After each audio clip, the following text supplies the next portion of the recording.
Baik, bismillah. Assalamualaikum warahmatullahi wabarakatuh. Waalaikumsalam warahmatullahi wabarakatuh. Alhamdulillah Pak Sahman, barusan tadi kita sudah melakukan praktek coaching ya dengan Bu Rahmah sebagai sejawat.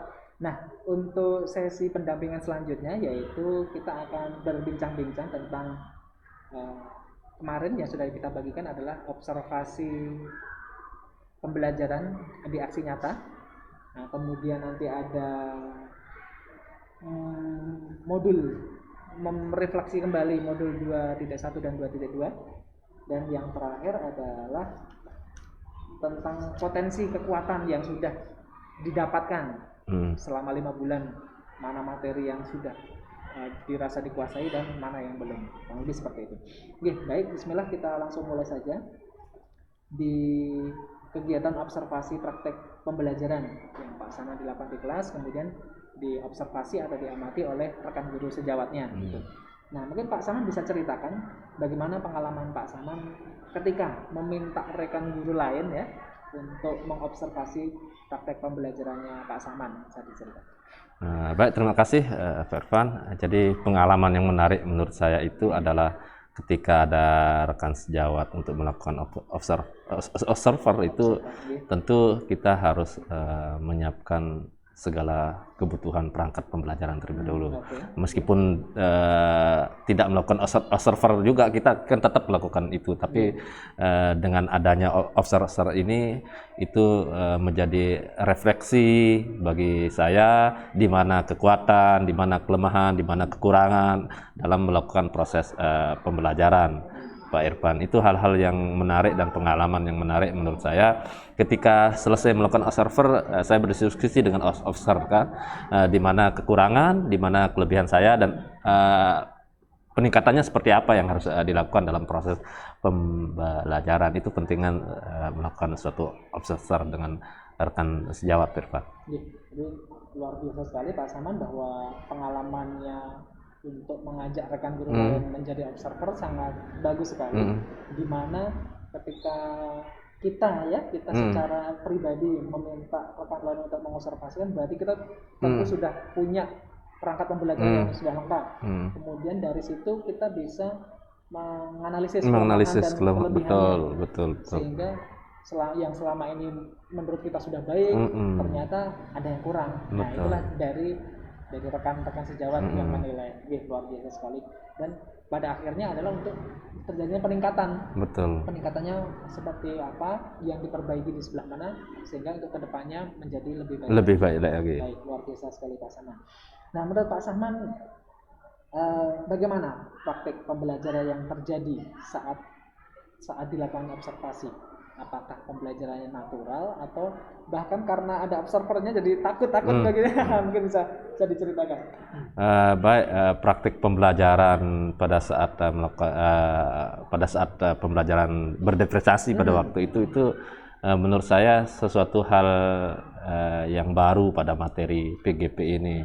Pada sebelumnya kan saya belum pernah melakukan proses pembelajaran berdifferensiasi sesuai dengan kebutuhan minat, profil, kemudian profil dan belajar siswa. Itu hal yang menarik lah menurut saya, Pak Irfan. Dan pengalaman-pengalaman itu saya menjadikan suatu evaluasi, Pak Irfan, bahwa bagaimana pembelajaran tersebut harus terus ditingkatkan, dilaksanakan dengan baik. Luar biasa Pak Saman. Jadi pengalaman yang dirasakan saat dilakukan observasi itu adalah saat pembelajaran berdiferensiasi, kemudian Pak Saman melakukan pemetaan terhadap siswa dari minat, dari profil. Sehingga pembelajaran itu bisa ditingkatkan kembali. Baik. Nah, apa komentar dari rekan sejawat yang melakukan observasi? Apa yang sudah baik, mungkin apa yang perlu diperbaiki, bisa disampaikan. Ya, komentar yang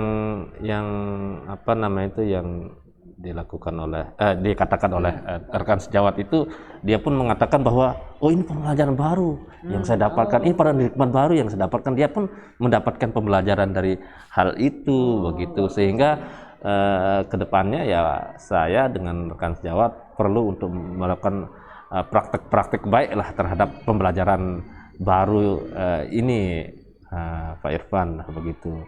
Dan ada beberapa observer mengatakan bahwa kekurangan saya misalkan tadi itu ada perlu pembelajaran di dalam dan di luar gitu. Kemudian kaitan dengan penilaian produk maupun sikap gitu. Baik, Pak Hasan. Jadi bahkan guru observernya pun terkesan dengan metode pembelajaran yang diajarkan Pak Saman di kelas, di mana metode berdiferensiasi yang belum pernah beliau dapatkan. Dapatkan. Sehingga disitulah Pak Sahman juga sekaligus mensosialisasikan atau praktek baik agar dicontoh oleh rekan-rekan guru yang lain. Nah, kemudian tadi juga yang perlu diperbaiki untuk kedepannya adalah salah satu usulannya adalah tadi pembelajarannya harus juga dilakukan di dalam dan di luar. Selain itu ada komentar yang lain Pak Saman terkait agar lebih bagus lagi pembelajarannya? Agar lebih bagus pembelajarannya tentu sebelum melakukan observer itu mengambil rancangan perangkat pembelajaran saya dari sana, dia mereka mau tahu RPP-nya. Karena RPP merupakan SOP ya, Standard Operational Procedure yang harus dijalankan atau dilaksanakan oleh seorang guru. Dari sana kami berdiskusi dulu membedah RPP-nya seperti apa, rancangan pembelajaran seperti apa, di mana kekurangan kelemahannya. Itu tuh yang dilakukan. Baik. Bisa jadi dari observasi tersebut didapatkan bahwa ke depan perlu ada peninjauan RPP lagi, berdiskusi dibedah lagi. Jadi agar RPP itu bisa sesuai dengan yang diharapkan. Baik, terima kasih Pak Saman. Baik, kita sekarang menuju ke sesi aksi nyata modul 2.1 dan 2.2. Nah, dari pengalaman Pak Saman melakukan aksi nyata di modul 2.1 dan 2.2 ya, apa yang sudah Pak Saman lakukan dan apa kendala atau kesulitan yang dialami? Mungkin bisa diceritakan. Di modul 2.1 itu tentang pembelajaran berdiferensiasi ya. Betul. Itu pembelajaran berdiferensiasi itu pembelajaran baru dan tantangan baru menurut saya. Pertama yang saya lakukan itu tentu langkah pertama yang harus dilakukan oleh seorang guru itu tadi seperti yang saya katakan itu adalah SOP-nya dulu, Standard Operational Procedure, rancangan perangkat pembelajaran. Nah, itu yang saya coba pelajari, susun, rancang, apakah itu nanti sesuai dengan aksi nyata di lapangan atau tidak, nanti itu yang saya akan evaluasi. Itu pengalaman-pengalaman baru. Kemudian harapan saya ke depan tentu melalui aksi nyata modul 2.1 ini, pembelajaran berdiferensiasi ini, saya bisa mendapatkan sejauh mana sih minat profil belajar siswa untuk memenuhi kebutuhan belajar siswa tersebut, sehingga kita sebagai guru tidak memaksakan kehendak si A, si B harus ini, harus itu, tidak. Kita harus memberikan ruang yang seluas-luasnya kepada siswa sesuai dengan kebutuhan belajar, sesuai dengan minat belajar, sehingga kita sebagai guru itu hanya bertugas untuk menuntun anak.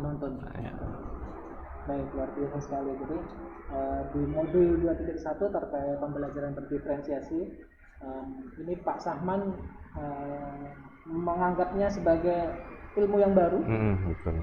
Tantangan yang baru di mana belum pernah dilakukan sebelumnya. Belum pernah. Pak Sahman berpikir keras untuk membuat RPP. Iya, rancangan seperti apa, betul. Dari awal jadinya mulai dari identifikasi minat dan iya, siswa. Betul. Karena dari situlah diferensiasi apa yang mau dilakukan, apakah produk dan lain sebagainya. Nah, terkait materi modul 2.2 tentang pembelajaran sosial emosional. Nah, mungkin bisa diceritakan juga Pak Samad tentang kesulitan atau kendalanya. Kesulitan dan kendala ya. Jadi jujur saya mengawali membedah atau mendapatkan ilmu baru juga ini pembelajaran sosial emosional ini. Saya cerita sedikit pada saat itu sebelum mendapatkan materi ini memang saya belum mampu mengelola emosi, jujur saja. Itu terhadap anak saya saja pun kadang-kadang saya lebih sering marah, lebih sering, tapi begitu saya mendapatkan pembelajaran sosial emosional ini, emosi saya lebih terkendali lah begitu. Jujur ini aneh, apa namanya, itu yang saya alami lah begitu. Begitupun di ruang kelas Pak Irfan, begitu saya mendapatkan masalah kan begitu, atau masalah saya sendiri lah, saya coba menarik napas dulu, menenangkan pikiran kan begitu, kemudian mengeluarkan dan merasakan apa yang saya rasakan. Itu luar biasa pembelajaran sosial emosional ini, mampu menempa emosi saya, menempa apa namanya itu, untuk mengolah hati, mengolah pikiran, mengolah rasa saya dengan pembelajaran sosial emosionalnya.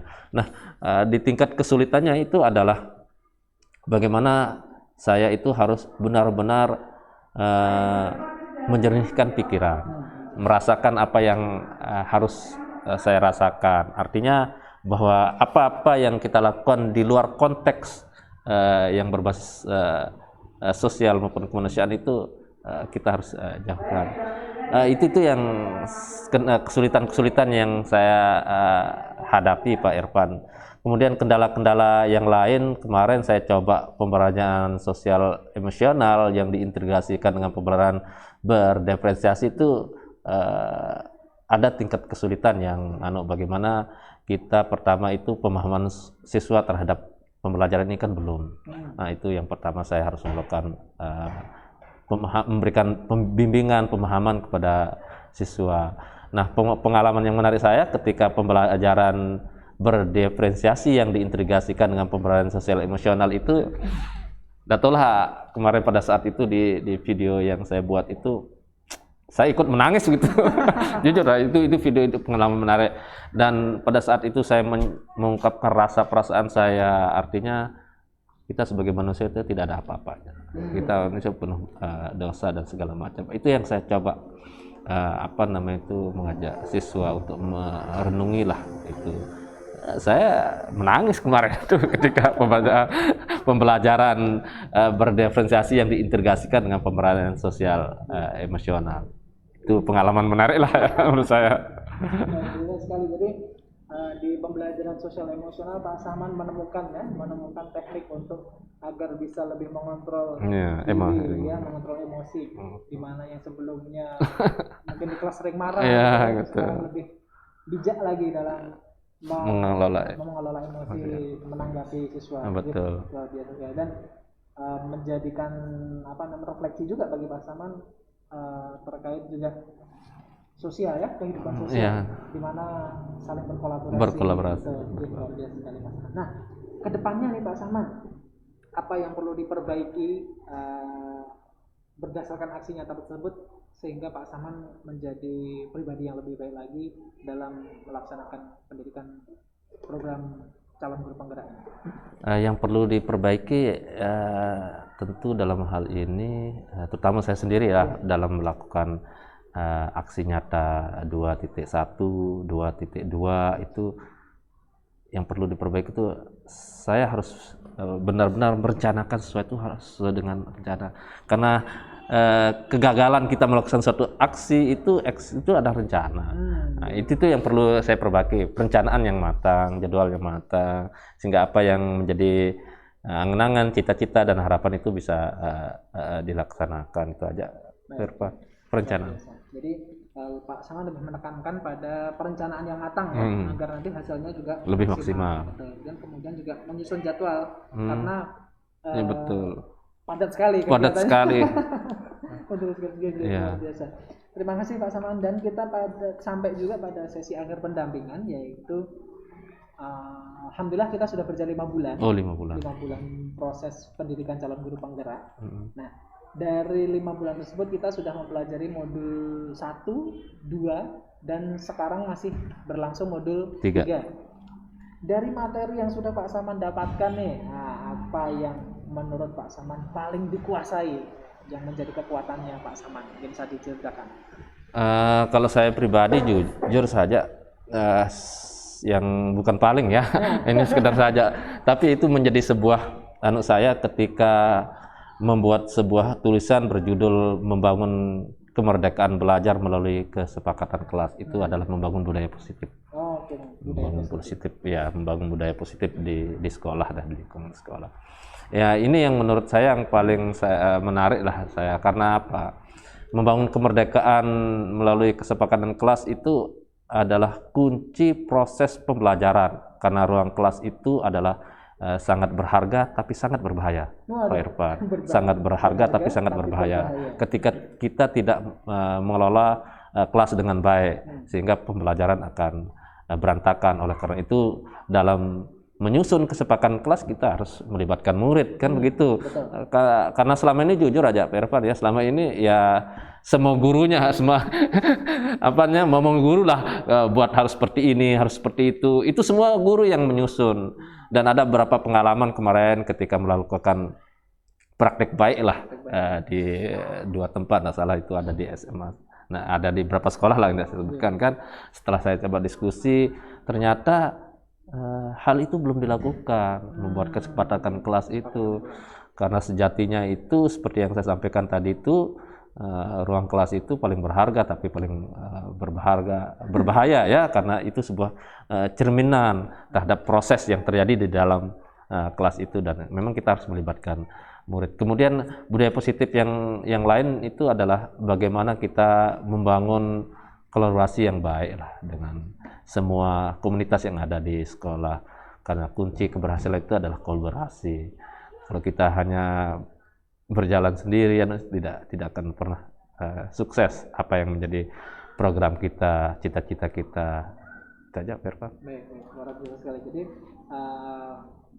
Pak Saman mungkin tidak menyebutkan paling dikuasai, tetapi yang menjadi kekuatannya Pak Saman di sini adalah budaya positif.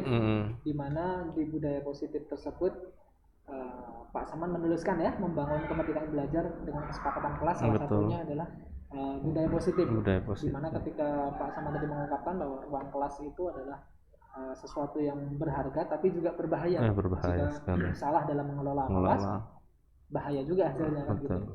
Dan kemudian Pak Saman juga mengedepankan budaya positif kolaborasi, di mana kita tidak dapat bekerja sendiri. Betul. Harus membutuhkan bantuan orang lain, membutuhkan elemen-elemen seluruh yang ada di sekolah agar mendukung kegiatan yang kita lakukan. Luar biasa sekali Pak Saman. Nah, tadi kan ini yang paling dikuasai. Sekarang materi apa yang masih membingungkan atau belum dikuasai selama melakukan pembelajaran CGP? Silakan. Tadi sejak awal saya sudah sampaikan bahwa yang paling itu adalah pembelajaran berdiferensiasi. 2.1 itu. Karena pertama itu adalah untuk menyusun rancangan perangkat pembelajaran itu sulit saya lakukan. Sulit lah menurut saya itu. Pertama, saya harus benar-benar mengidentifikasi siswa A ini senangnya minat apa. Kemudian siswa B ini profil belajarnya seperti apa, kan begitu. Kemudian siswa yang C ini seperti apa. Itu tingkat kesulitan yang saya rasakan. Kemudian selanjutnya ada tingkat kesulitan saya itu tidak semua materi pembelajaran itu harus berdiferensiasi. Tidak semua. Saya sudah mencoba. Kalau misalkan kalau pembelajaran berdiferensiasi yang saya lakukan itu kemarin kaitan dengan buku fiksi dan buku non fiksi, itu bisa lah. Yang minat buku fiksi siapa, yang minat non fiksi siapa, kan begitu. Kemudian kalau di teks berita di bahasa Indonesia itu masih sulit yang saya rasakan lah untuk melakukan pemenuhan kebutuhan belajar murid. Nah itu yang saya rasakan itu yang minat ini seperti apa, dan itu memang butuh waktu itu, tidak serta merta kita si A ini sudah, kita benar-benar apakah nanti melalui kuesioner kan begitu, apa melalui angket, nah, gitu, sehingga butuh proses lah. Jadi perencanaannya itu harus benar-benar ketika melakukan pembelajaran apa namanya berdiferensiasi. Tentu dalam hal ini seperti yang saya sampaikan itu ya SOP-nya itu standar operasional prosedur itu RPP-nya seperti apa kelihatan nanti. Baik, luar biasa sekali. Jadi menurut Pak Sahman yang masih dirasa masih kurang ya dan harus dipelajari lagi yaitu tentang pembelajaran berdiferensiasi. Betul. Di mana sulitnya itu adalah ketika merancang RPP ya, merancang perangkat pembelajaran ini tersebut karena dengan jumlah siswa yang betul beragam banyak, potensi siswa yang beragam, itulah kesulitannya di situ. Iya, harus betul. memfasilitasi semua. Betul. Jadi Pak Saman perlu ini lagi ya, ingin mempelajari lebih dalam. Betul. Dan kemudian Pak Saman juga tadi menyimpulkan bahwa tidak semua pelajaran, tidak semua materi bisa dilakukan diferensiasi. Betul. Nah, sehingga perlu adanya pemetaan yang lebih dalam lagi, yang lebih rinci. Nah, disitulah letak keunikan dari pembelajaran berdiferensiasi ini. Keunikan dari pembelajaran berdiferensiasi. Siap Pak Saman. Terima kasih Pak Saman. Semoga apa materi yang sudah dikuasai dan materi yang merasa kurang bisa terus dipelajari lagi sehingga nanti pada akhirnya menjadi seorang guru penggerak yang luar biasa sekali, berkontribusi positif terhadap transformasi perubahan pendidikan di Indonesia ke arah yang lebih baik. Pak Saman, alhamdulillah sesi coaching kita hari ini sudah selesai. Yeah. Saya pribadi mohon maaf apabila dalam mendampingi sesi ini banyak kesalahan, mungkin ada kata-kata yang tidak berkenan. Saya pribadi mohon maaf. Mungkin Pak Saman ada yang disampaikan lagi terakhir? Alhamdulillah ya, sampai saat ini kita sudah berjalan 5 bulan, betul, 5 bulan lagi, bahwa dengan kehadiran mudah-mudahan dah ke depan mendapat gelar guru penggerak ini. Karena saya merasakan bahwa di guru penggerak ini adalah bagian dari, bukan bagian ya, menjadi arsitek peradaban. Ya, arsitek peradaban ya. Bagaimana itu negara berkembang, Jepang itu hancur lebur ya, dibombardir itu, ketika itu salah satu kaisar mengatakan tidak menanyakan apa-apa, berapa guru yang masih. Oleh karena itu ya saya berharapkan dengan adanya program ini terus ditingkatkan ya, terus menebar pesona perubahan ke arah yang lebih baik. Amin. Assalamualaikum warahmatullahi wabarakatuh. Waalaikumsalam warahmatullahi wabarakatuh.